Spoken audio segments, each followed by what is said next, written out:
Primeira carta a Timóteo, capítulo 5.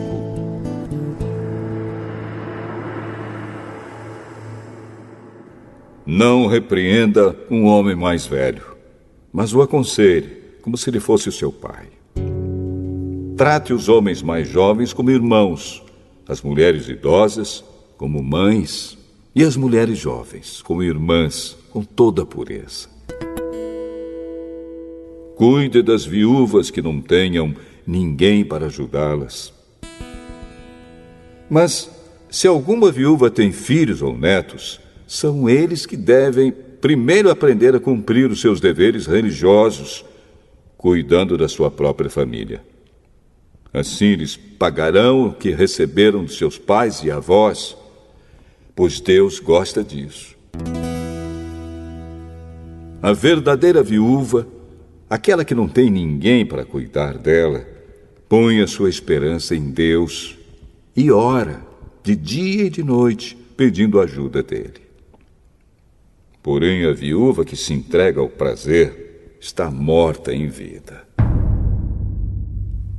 Timóteo, mande que as viúvas façam o que eu aconselho, para que ninguém possa culpá-las de nada.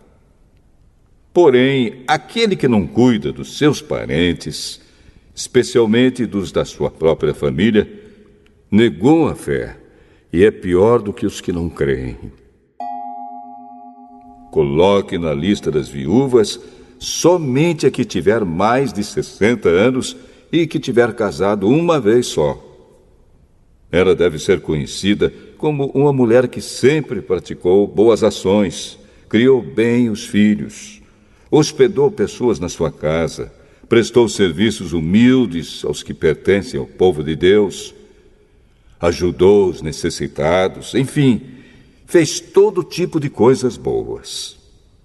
Mas não ponha na lista as viúvas mais jovens, porque quando seus desejos fazem com que queiram casar de novo, elas abandonam a Cristo. E assim, elas se tornam culpadas de quebrar a primeira promessa que fizeram a ele.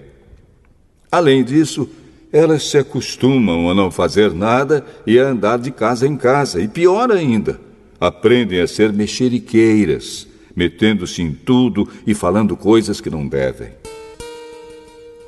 Por isso, eu quero que as viúvas mais novas casem, tenham filhos e cuidem da sua casa, para que os nossos inimigos não tenham motivos para falar mal de nós. Pois algumas viúvas já se desviaram e seguiram Satanás. Se alguma mulher cristã tem viúvas na sua família, ela deve ajudá-las. Que ela não ponha essa carga sobre a igreja, para que a igreja possa cuidar das viúvas que não tenham ninguém que as ajude. Os presbíteros que fazem um bom trabalho na igreja merecem pagamento em dobro, especialmente os que se esforçam na pregação do Evangelho e no ensino cristão. Pois as Escrituras Sagradas dizem: não amarre a boca do boi quando ele estiver pisando o trigo. E dizem ainda: o trabalhador merece o seu salário. Não aceite nenhuma acusação contra qualquer presbítero, a não ser que ela seja feita por 2 testemunhas, pelo menos. Repreenda publicamente os presbíteros que cometem pecados, para que os outros fiquem com medo.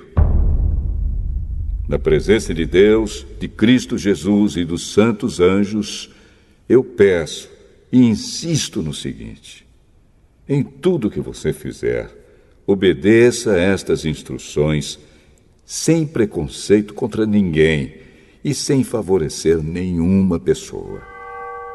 Não tenha pressa de colocar as mãos sobre alguém para dedicá-lo ao serviço do Senhor. Não tome parte dos pecados dos outros. Conserve-se puro. Já que muitas vezes você tem ficado doente do estômago, não beba somente água, mas beba também um pouco de vinho. Os pecados de algumas pessoas podem ser vistos claramente antes mesmo delas serem julgadas. Mas os pecados de outras pessoas só são vistos depois. Assim também, as boas ações são vistas claramente. E mesmo aquelas que são difíceis de ver, não poderão ficar escondidas para sempre.